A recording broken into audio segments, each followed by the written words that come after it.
Well, hey, babe, it's Jamie. That's me here. Welcome back to my channel, honey. Listen, we got to talk about Ready to Love from last night.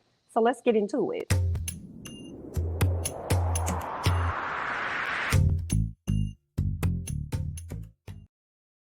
All right, y'all. Now listen, if you hear some noise in the background, honey, don't mind it because that ain't nothing but some the washing machine just a going. You know how I go on Sunday. But anyway, let's get into it. So they're at the gentleman's lounge. Last week was the ladies' turn to make the decision on who get to stay and who get to go, and I believe they sent home two guys. Okay. Corey being one of those men and Tyrone being the other. All right. So now it's the guy's turn to make a decision this week. And Tommy lets them know that throughout this week, he wants them to go on dates with women that are not their number one. So if you got your number two, your number three, somebody you got your eye on, honey, that's who you finna go on a date with this go round. Okay. Now, Walter goes on the date with Zodia. He meets up with her at the nail salon while she get her toes done. She get her a cute little pedicure. So he decides he's finna hop up there and get one too. Right. So Zodia says that Walter is a smooth talker and you have to be careful with men like him. And I agree with that. Okay. Especially with the fact that his wife has passed away almost 20 years ago, it seems like. So, and he's been, not locked down. He's been in relationships here or there. So, I'm already gotten my side eye on Walter anyway to begin with. And he is a smooth talker. So I agree with her on that. Walter speaks on family and how he enjoys having his own family traditions and stuff. And that's when, Zodia makes a connection. And she's like, well, I feel you on that because I kind of got that too. So there's that. Like she has her family traditions where they do something like every year or whatever, which is so cool, which is what I think is just, everything. So yeah, shout out to those families that be coming up with like certain type of family traditions where like y'all may take Christmas pictures all the time, or y'all may go on a trip every year, like every year around this time. This is what the family does. We do this thing, when you get to Thanksgiving, let's start this new tradition. We have to do this and that before we even, slice a piece of the turkey or whatever. So I'm all here for the family traditions, honey. Now, Walter says that he was raised around a lot of women. Okay. Y'all know his dad wasn't really in the picture like that. So he also goes on to open up about his ex-wife. And he says that when he lost his wife, he kind of reverted back to how he was, around the age of 19 or something like that, him being a thought and a bob. Right. But also in addition to him, going through that grieving process and him reverting back to being an HOE, he says that he also it kind of put him in a place of like having an urgency, I guess. And I want to believe that the urgency he was speaking on was like an urgency to be in a relationship and to lock down somebody else and to find somebody. But I don't know, girl, because it don't seem like it's been that urgent. But anyway, but long story short, Zodia and Walter are definitely feeling each other at this moment. So she's definitely moved up on his list. So he's going to continue to see what Miss Zodia is all about. Now, let's get to Sean and Sabrina. Sean goes to link up with Sabrina. He's liking Miss Sabrina. Sabrina busts right out the gate because he took her to like a Korean spot or whatever. And she busts right out the gate like, I can teach you Korean or whatever. And I was like, not you. Excuse me, ma'am. Not you. Okay, was that you that sat up there and told Tyrone you didn't know the language like that? Is that right? But then you over here talking about you want to speak it over here to Sean like you speaking fluently. Girl, we watching you, ma'am. No, don't sit down over there. Scoot back just a little bit. Yeah, scoot back, sit back there. Because girl, we watching you. We need all eyes on you, man. We watching you, girl. So moving on. Okay, Sean lets her know that he has been making a few connections, and Sabrina speaks on not wanting people to meet her representative because she felt like that's all she's been getting out of other people, which is her meeting their representative, right? So she doesn't want to present that front. I guess she feels like if she's more open and vulnerable, it's going to make the other person be more open and vulnerable. She goes on to speak on her 9-year-old child and or her soon-to-be 9-year-old daughter, and she doesn't want to like bring people in and out of the picture. And I completely understand her on that because that's how I've been. Like, girl, no ma'am. Okay, if you not going to stick and stay, then what is we doing? Everybody can't meet the kid, period. So I definitely agree with her on that, right? But this is what I want the producers to know. But Sean does let her know that he wants to get to know her. But, I wanted to say that before I get to the producers. Producers, editors, can y'all please do a better job with y'all editing? Because it's like y'all be cutting people off mid-sentence, or how y'all chop up the conversation. It doesn't flow and some things don't make sense. I had to keep rewinding Sabrina I had to keep rewinding her part to even understand what the hell was she trying to say, because she spoke on, I don't want people to meet, I don't want people to meet my representative, right? And he was like, okay, well, what do you mean, or whatever. She's like, well, see, like, I have a 9-year-old daughter, and I don't let anybody in and out of her life, and this and I'm like, what does you speaking on your 9-year-old daughter have to do with people you presenting yourself as a representative? Like, that was confusing. So I just had to sit back and look at the situation and make my own analysis of what I believe she was trying to say, because y'all chopped and screwed it up so terribly. And this ain't the first time y'all did it. Y'all did it with Walter and Zodia as well. So get that together. All right. Now, I don't know if y'all using the same team up there in DC and y'all didn't want to pay the people to fly up there to DC or whatever and edit and produce and record or whatever. Get it together over there. All right. So let's move on. Sean asked Sabrina if she is done with having children. She doesn't want no more kids, right? According to Miss Sabrina, you could tell that she's older in age. She probably just like, girl, I ain't got time to be ripping and running. It was a whole lot for me to take care of her, and also understand that Sabrina also takes care of her parents. So it's like she already got 3 kids. So that's a lot. Her daughter's dad is not in her child's life, and I believe this is the same man that she said that she was dating, that she found out that he had a wife and a girlfriend or something like that, girl. So the man wasn't SHINT. So he's not around. She's solely there for her child alone, and then she has her, her parents that she also takes care of. So there's that. So I understand her not really wanting to have more kids, but I do feel like if she found the right person, if Sabrina found the right person, I do feel like she would change her thoughts about that, right? But we'll see. So Sean says that he doesn't want to see. Sean does want kids. He wants more kids. So he's at a place where he really don't want to waste her time, and he ain't trying to waste his either. And I don't fault Sean on that. Sean says that he wants Sabrina because he likes her lifestyle and her spirit. So you could tell that he was sitting there and he was conflicted because he didn't really know what he wanted to do. He was like, I kind of like you, but I also know I don't want to waste my time because I know what it is that I want. When you got something tugging at you and it's telling you, like, I don't really want to waste my time, I know girl, you might want to go with that, sir. Okay, you might want to go and lean over into that, because she's adamant that she don't want no kids. So I don't really see it changing. But again, there's a possibility if she really does fall for him, she might change her mind on that. Okay. What else? Yeah, I feel like the same thing for her, Sabrina, as well. Sabrina, you might want to get to a place where you're not trying to waste his time either, because you don't want no kids, whereas he does. So sometimes you got to just be okay with, like, nah, because once he gets to a place 6 months down the road, a year down the road, he probably gonna want kids, and then you're gonna be feeling pressure, and then you're gonna be regretting and resenting the fact that you're in this relationship. But okay, then, girl, good luck. Okay, now Aisha and Phil, they link up. This was a really good sit down between the two of them. The more I see Aisha, y'all, the more I see Aisha, the more I really like her, for the most part, because I feel like she about the most honest and genuine one that's there, for real. Okay, so I liked how she opened up with Phil. I love how Phil gave her that space to feel like she could do that.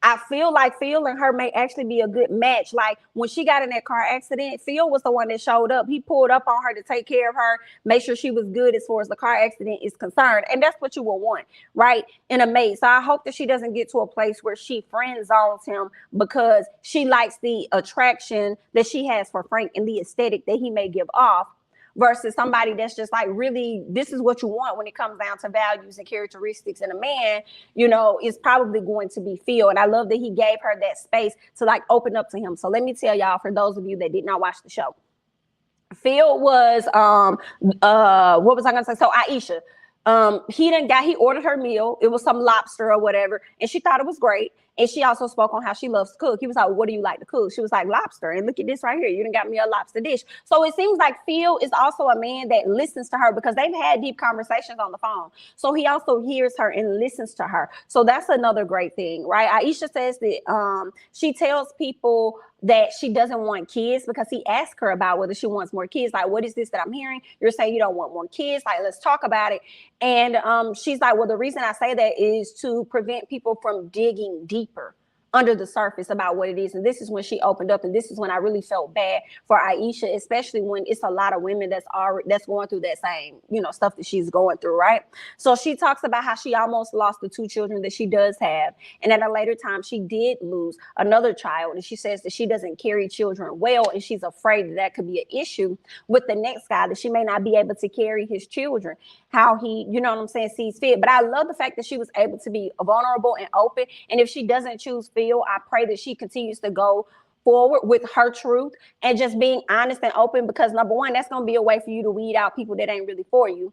And number two, if you do expose that to somebody, they're going to understand what you're going through. They're going to sympathize of you being a woman and how hard it is just to carry a child and give birth. Even if you carry children well, giving birth can unfortunately, be a death sentence for some ladies, at a later time. So hopefully that man will come along, understand that, and will want to work on, because she loves being a mom. That's something Aisha said. I love being a mom. She loves that. So maybe you guys can have a conversation. Maybe he'll be okay with you not carrying the child, but maybe somebody else carrying the child, or whatever things you guys may come together about. So I think she should continue to be open about who she is, right? And why she says she doesn't want any more children. And maybe, honestly, I feel like she should probably, if she knows it's a possibility that she would not mind having more kids, I think she should remove that from her vocabulary of saying, I don't want any more.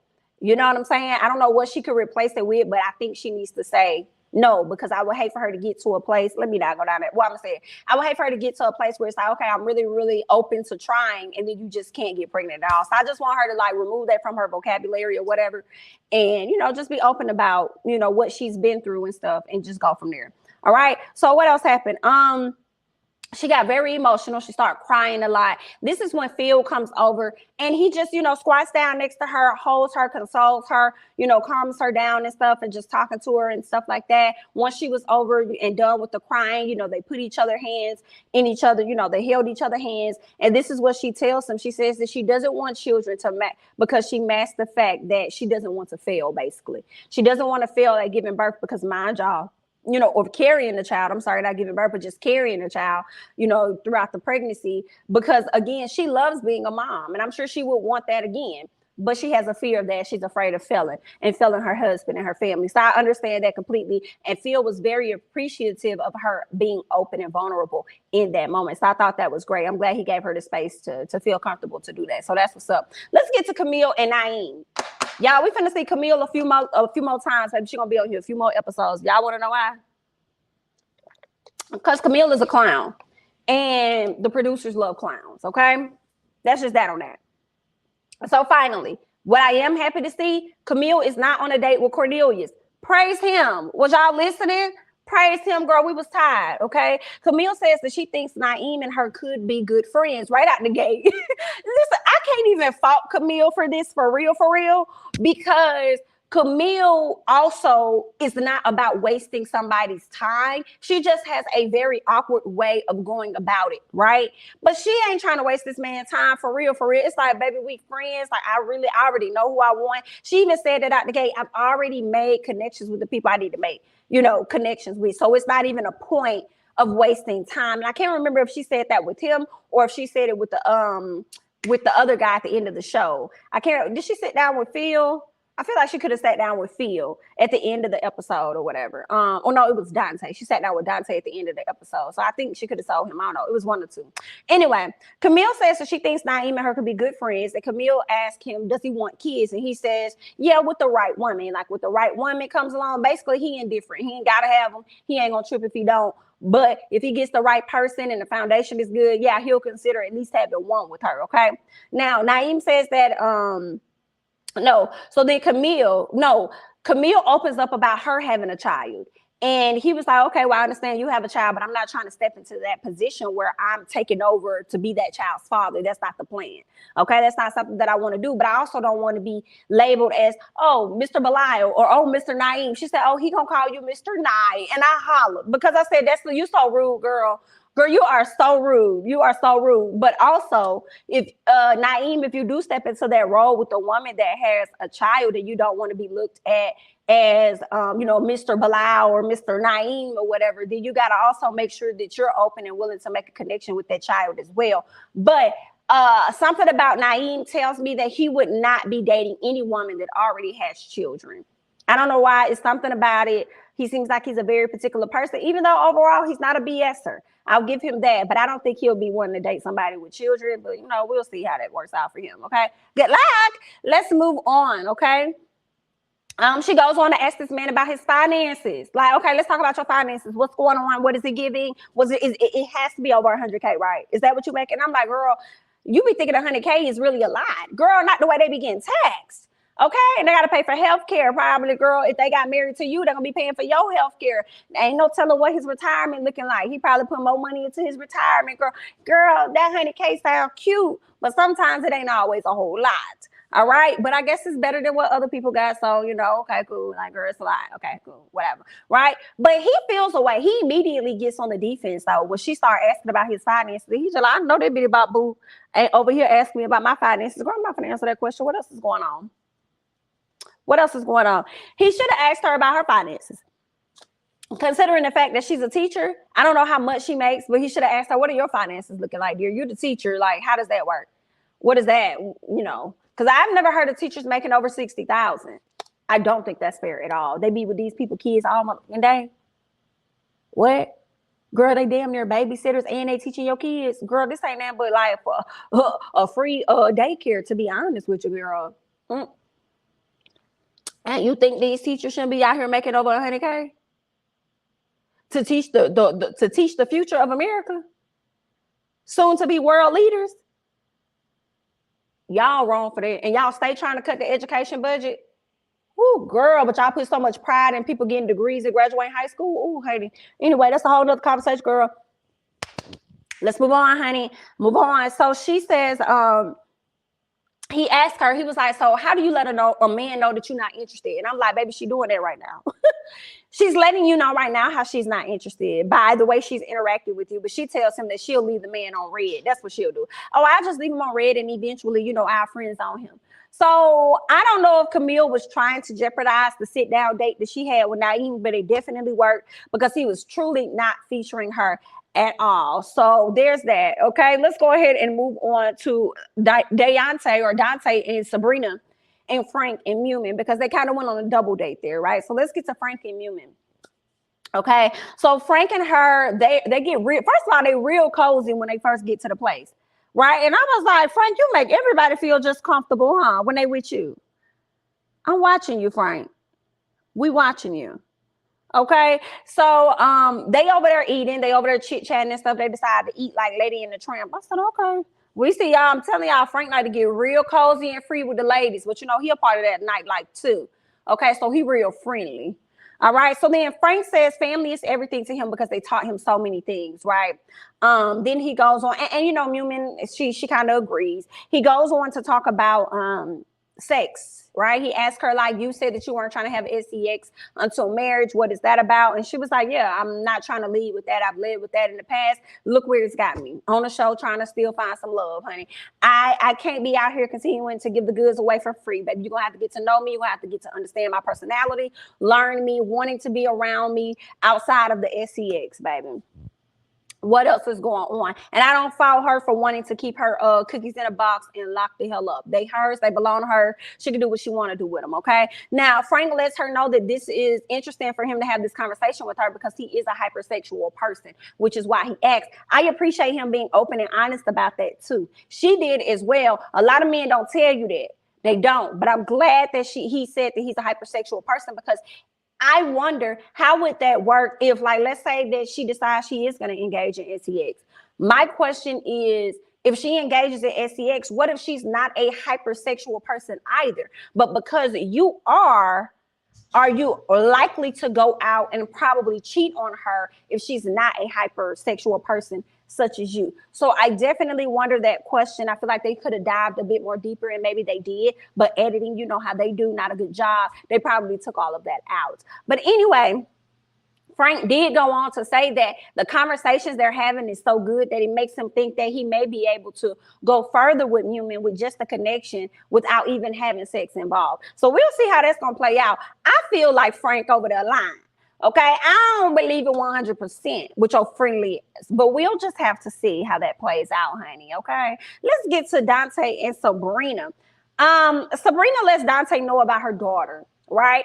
And he doesn't mind this at all because, of course, he has children as well. Because he opens up and lets her know that he has 2 girls and 1 boy, and he has 3 baby mamas, as the people have already been saying. Okay, he says that he isn't a drama dude. I'm like, okay, I wanted her to ask him the question, are all of your children in the same state? Are they all in the same city? Okay, so how do you go about splitting up the time with your children? How often do you get them? How are you seeing them? And with that being said, how do you think myself alone, before I even include my child in this, how do you think I could fit into that equation with your children? Like, how does that work? On top of you being a trainer or whatever you do in fitness. Like, I wish the questions would have been a little bit deeper. And I wouldn't have been mad at it, okay? Now, what's interesting when I see these two sitting together, Sabrina and Dante, I don't know how old Dante is, but Sabrina does look like she could be a little bit older than him. So it was definitely giving me Jason and Liz vibes, okay? But I think Sabrina and Dante like each other, so we'll see how it goes. I feel like they could be a match based off the children alone, right? He already has 3. I don't know if he wants any more, but I know she got 1 and she don't want no more. So she'll probably willingly take in his kids and love his kids and stuff, and she doesn't have to, give birth to another one, right? So we'll just have to see. Okay, y'all leave y'all thoughts and comments down below on how you felt about the interaction between Dante and Sabrina. Okay, now Sean and Tisia, they end up going out on a date. Let me tell y'all, Sean was getting his dates in. He was getting his dates in more than the guys that's actually been there from the beginning. He was getting his dates in, all right? So he goes sit down with Tisia. And when they got ready to show us them two, I kind of felt the way a little bit because I was like, where is Cornelius? Where is Courtney? Right? I'm like, I want to see somebody else at this point. But they ended up giving this to us at a later time. But anyway, so Tisia and Sean sit down. She gives some background because he sits there with her. He says, what does Tisia want to tell me about herself? And I'm like, you're not really interested in Tisia like you say you are, but we'll see. Because I ain't like that he asked her, what is she willing to tell me? Ask her questions like he was asking the other ladies questions, trying to get to know them. And you just sat down like the producers sat y'all together and told y'all that y'all two were going to go on a date. And you went and sat down and was like, okay, well, I really didn't want this date with you. They told me I got to do it. So I'm just going to go ahead and ask you, what is it that you want me to know? Like, what do you want to tell me? Anyway, but they ended up having a good dialogue amongst each other. And they kind of learned that they had some similarities, right? So Tisia opens up to Sean about kids. She wants to have kids. Her clock is ticking. Her mama want her to have kids. She asked him, are you trying to have kids? And he was like, yeah, I do want kids or whatever. So there's that. Sean did a separate confessional with his glasses on. I actually like Sean better with his glasses on. But let's keep going. All right. So, yeah, they seem to vibe out. I wanted to highlight something about this restaurant. When he was saying something about what she could have or something like that. No, she wanted a fry. He was like, oh, you can have like a few of these fries off my plate. He said, you also can have this mosquito that keeps biting on my leg, right? So he's scratching on his leg and stuff like that. And then next thing you know, we could see him sitting at the table kind of fanning over his drink because obviously it was another fly. And when we leave the spot, the editor shows us that the location they were at was called Firefly. And I said, baby, I don't have time. Not it being called Firefly and it's literally flies all throughout. Girl, I ain't got time, honey. Let's go ahead and move on. I won't be visiting that. But anyway, we get what we want, which is Courtney and Cornelius at this time. But unfortunately, it did not end as we expected. And it seems like Cornelius is stuck on crazy.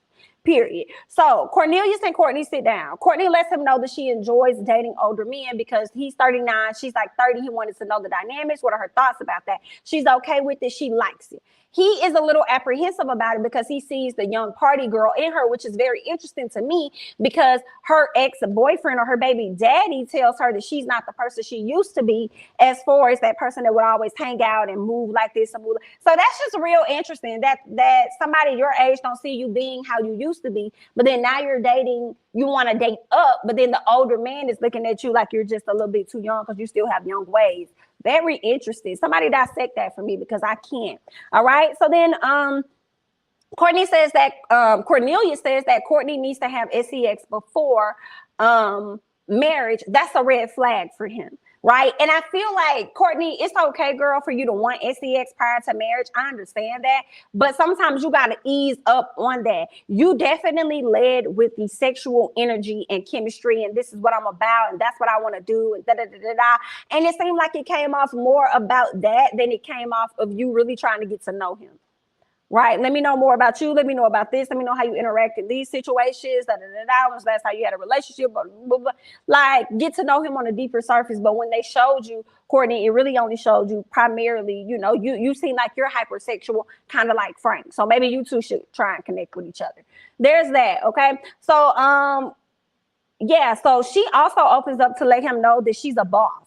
Right. She's not really hearing him talking about how he wants to abstain or be celibate or put it off. You know what I'm saying? He don't want to do sex before marriage. She's not really hearing that. But she also goes on and let him know, like, I don't know how you feel about dating the boss, and I'm just trying to see what you're going to do. You either going to, be on for the ride, or you just going to get up off the train. Like, what you trying to do, right? So he doesn't think that she's willing to wait.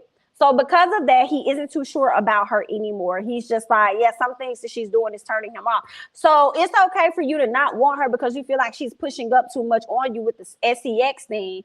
But when it comes to Camille kind of gives you some of that same energy as well. In addition to that, Camille is overly crazy about you and prevents you from getting to know other ladies. Like, you could be a great match for Zodia.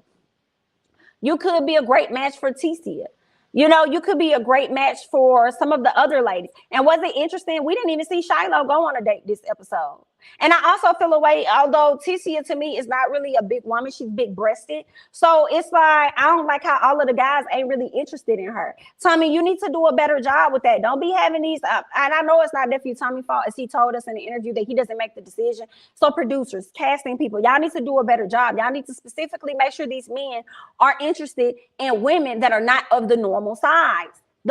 Stop wasting everybody's time out here in these streets like this, girl. Let's go ahead and move on, honey. Let's get to the gentleman's lounge because some things went down, okay? Now, Walter. Walter really enjoys Zodia, right? Naeem isn't really feeling that because y'all already know how Naeem feels. He likes him some Zodia, okay? So he's feeling a way about that, okay? Sean says that he likes both Sabrina and Tisia. I was like, okay, now we got somebody that likes Miss Tisia. I can appreciate it, okay? Dante says that he really likes Sabrina, but he also still likes Shiloh. Like, honestly, Shiloh is his number one. But he also likes Zodia as well. So Zodia guys, like, the guys is liking them some Shiloh, Zodia, and some Sabrina for sure. Okay? The guys are really liking those ladies. And, okay.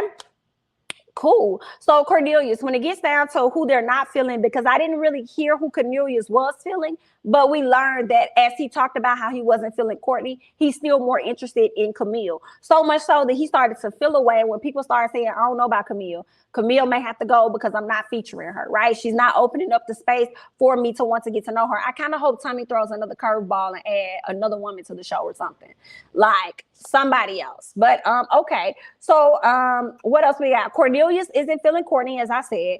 Frank isn't feeling Courtney either. Right. And they said that Courtney could really come off as though she's like the home girl. That's one of the reasons why they're not featuring Miss Courtney. Right. Dante says he isn't feeling Tisia.